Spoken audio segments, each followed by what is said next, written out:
I want to start with the difference between hunger and having an appetite and cravings. The simplest way to think about it is when you're sitting at dinner and you had this amazing dinner, appetizer, drinks, entree, and you are full. You're ready to go. And the waiter comes out and says, actually, you know what? We have these special desserts that we just made tonight, and they are out of this world.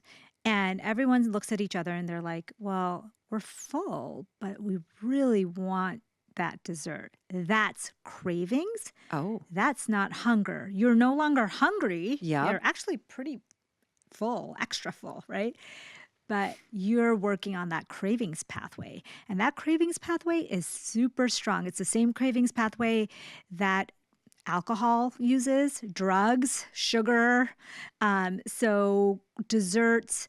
So cravings is a dopamine pathway. Huh. Whereas hunger is your natural need to get nutrients. Hunger, actually, you can go for many days, even a month without food. A month? Yes. People fast for a month.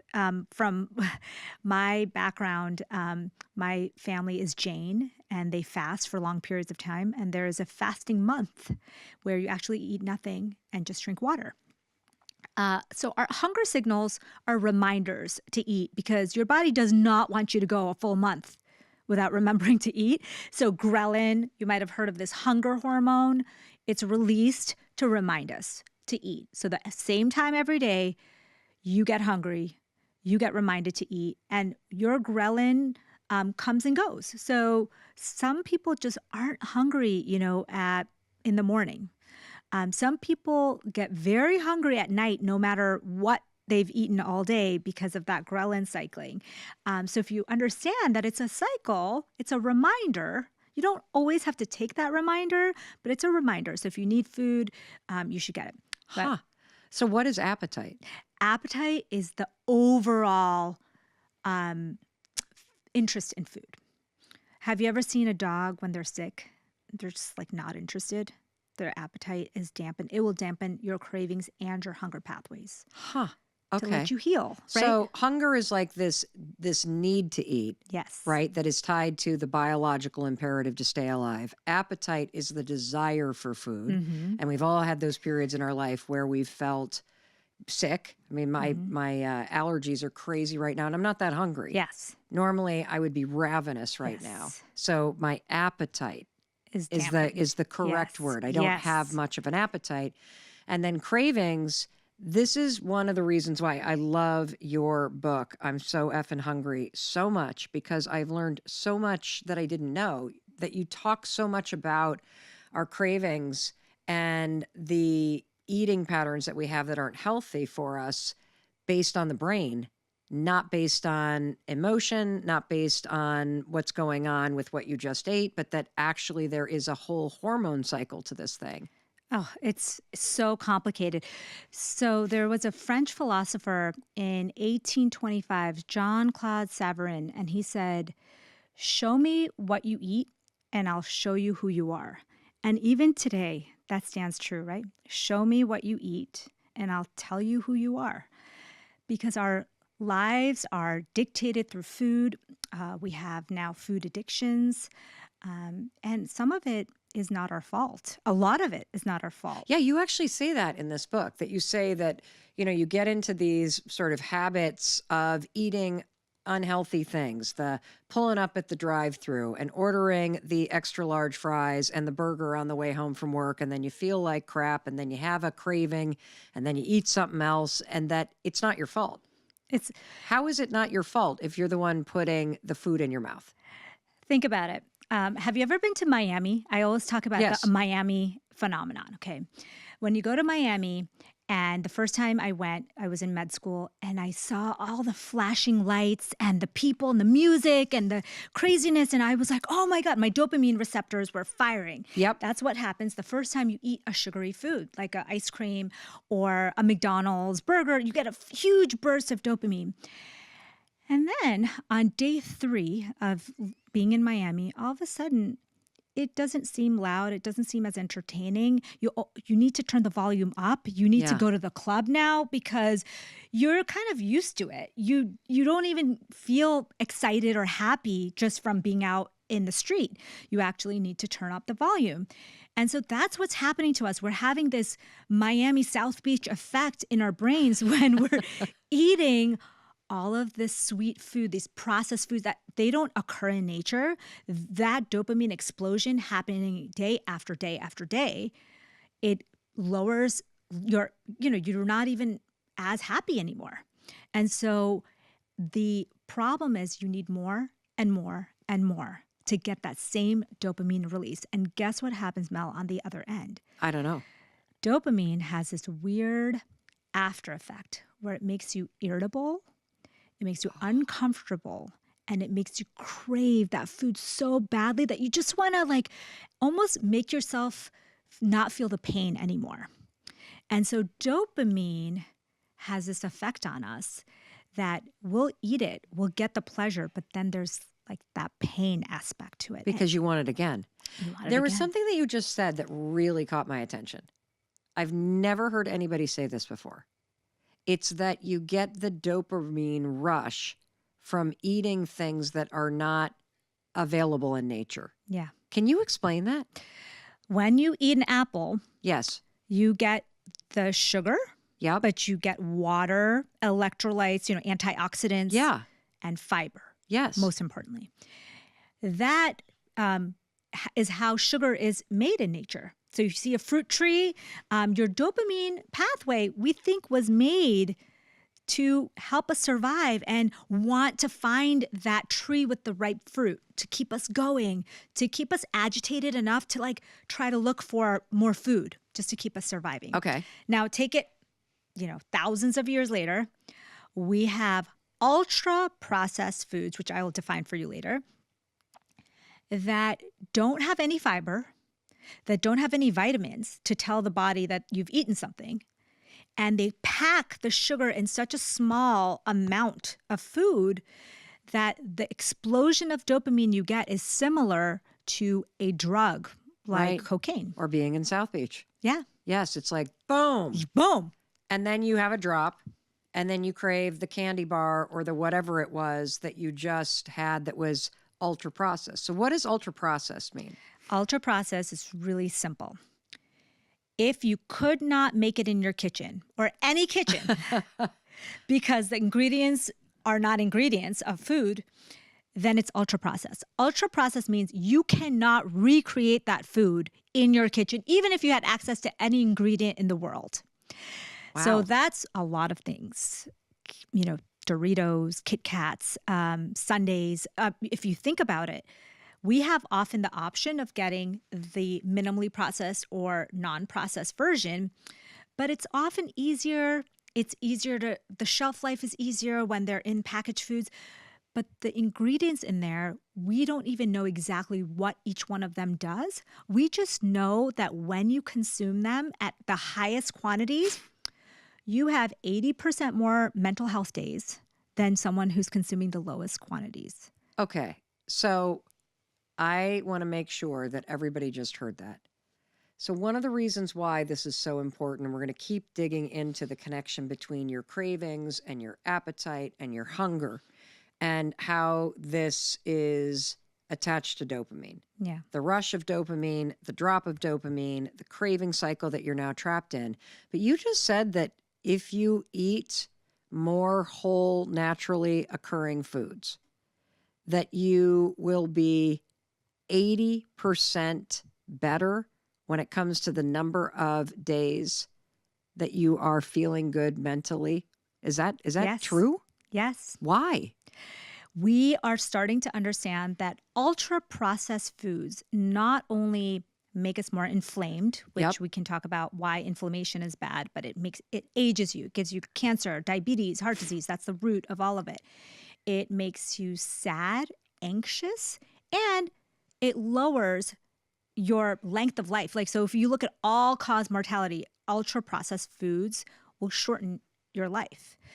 And yet, Mel, we live in a world where kids are eating over 70% of their diet is ultra processed.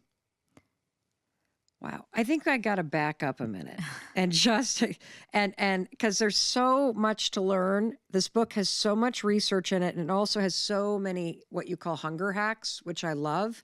And I want to start with some basic questions. You said this thing earlier, and I didn't want to interrupt you.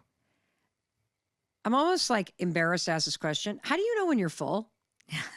It's such a good question. We've forgotten, right, what it feels like to be hungry or be full. We're almost always just relying on external cues to tell us that. So there's various ways to feel full. So we have a couple of hormones that make us feel full. Leptin is one of them. CCK is another one. And there's various signals that they give our brain, mostly just to stop eating. And so if you feel full, you won't want to eat food. However, the cravings pathway kicks in, so you may want to eat desserts, but you won't want to eat real food. So a quick way to test this is, would you eat a bowl of vegetables right now? Right now? No. Then you're not hungry. Oh, so can you explain to us what is going on in our bodies as it relates to feeling hungry?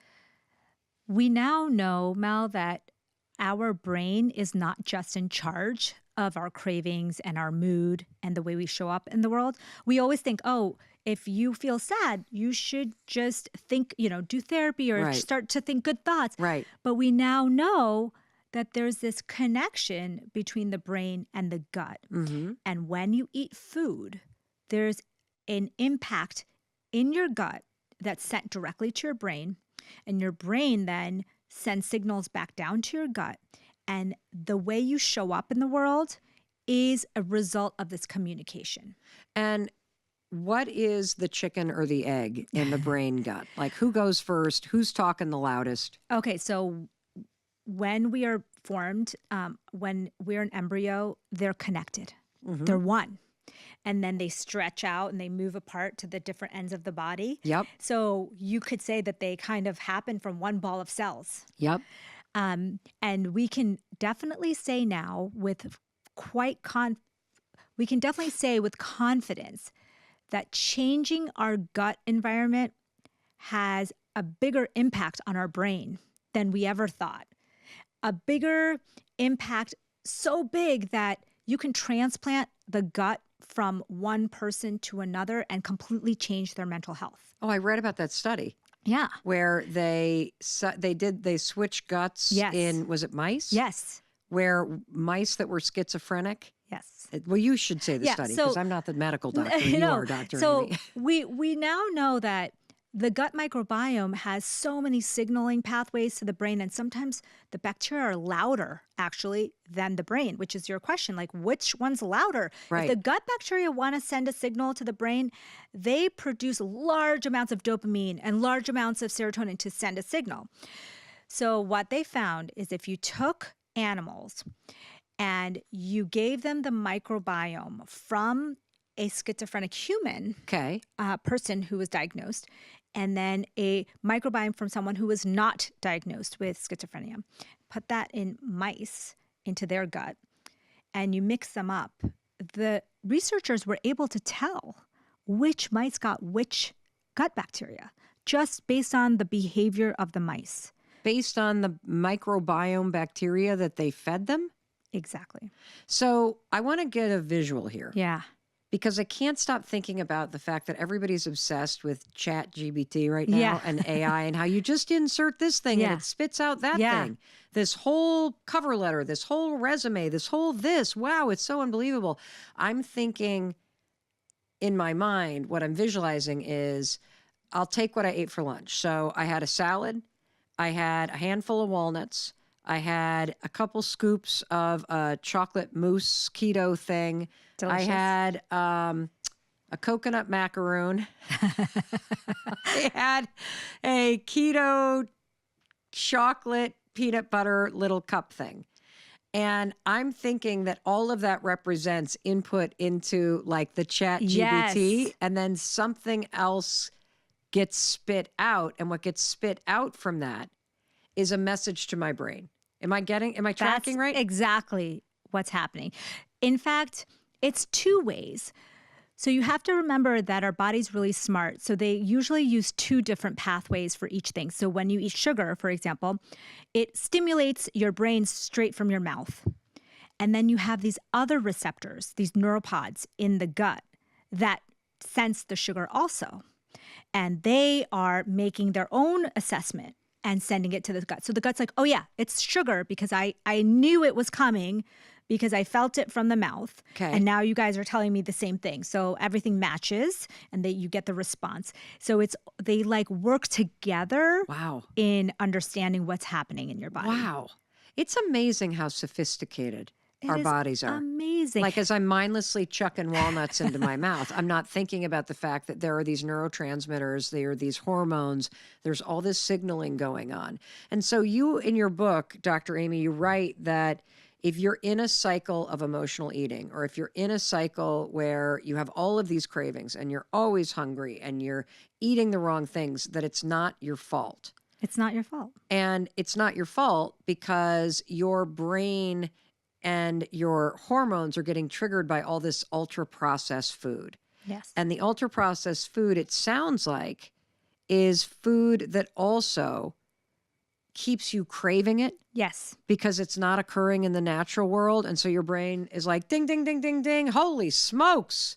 This Snickers bar is incredible. Oh my gosh. This baked whatever it is that I pulled out of a box and ripped out of a package and stuck in to the air fryer. This is tantalizing because it's got all these chemicals in it. Yeah, it's the Miami Beach phenomenon, right? You get to South Beach and you're like, whoa, your brain is like, I feel good right now.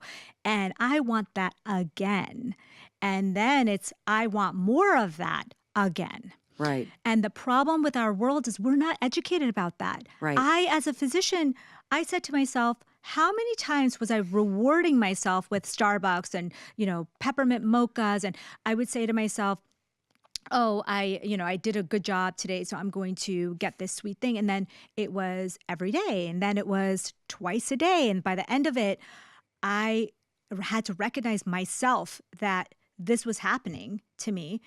We need to talk about it more because if we can make ourselves happier, less irritable, less chasing things, we're going to be happier people. We're going to live longer. And so for me, this was like, okay, all these companies know about it and they're creating foods to trigger that pathway. Why don't we know about it? So we actually can be in control. Well, when we hear food, you think calories. Yeah. You think like how many grams of fat, how many grams of sugar. I've never talked to anybody about the fact that there is this dopamine, serotonin, all of these hormones are impacted by it. And it's also being driven by this kind of craving cycle in your brain. Yeah. And so what do we do if we're not responsible for this situation? How the hell do we fix it? Like, where do we all begin? Yeah. The thing is, first understand that food creates mood. Food creates mood. So we're always trying to find out ways to make ourselves happier, right? Think more clearly, be more satisfied, right? Mm-hmm. And so that's why I got so interested in this work, because with my background in nutrition and being a doctor, I thought, well, if we can control our mood through food and the actions that we take on a daily basis, why aren't we talking about this? Why isn't this first-line therapy? There's really good research, a new study from South Australia, that the combination of diet and exercise was 1.5 times more effective for depression than the leading medications. Now explain why, because that's a big research result that just through food and exercise, it was found to be 1.5 times more effective than medication alone. And if you think about it, they actually even put therapy and medications, kind of the traditional treatment, into one category. Okay. And they compared that with changing your diet, with changing your sleep, your exercise, lifestyle habits. Okay. And they said we should be prescribing this as first-line therapy for depression. There's multiple anxiety studies, ADHD. I mean, we are missing the boat. Obviously, we're not doing something right because depression is skyrocketing. So is anxiety. So is obesity. So is diabetes. So is cardiovascular disease. So the status quo is not working. So why not employ these techniques and put them at the forefront? So things like we talked about already and that are in the book are teaching you that we have control, that yes, do all the things, but also change the way you eat, change the way you exercise, get more sunlight. Well, you might be depressed and anxious and struggling with a lot of stuff because of what you're eating. Yes. And because of your lifestyle right now. And so I think it's really great news to hear that you can feel better if you start to eat better. And that this whole cycle that you are trapped in terms of the cravings that never end and the cycle of emotional eating and feeling lethargic and feeling anxious, that you can, based on the research and based on the work that you do with patients around the world, that when you take your food intake seriously, you can profoundly change your mood, you can change your body, you can change your lifestyle, all of it. But it begins with the food. These are the bane of my existence. Oh my God. Today, you and I are going to get real about cravings, appetite, hunger, how to rein in the emotional eating. You're finished with dinner. You promise yourself you're not going to eat something, and all of a sudden, boom, you got to have ice cream. What is that about?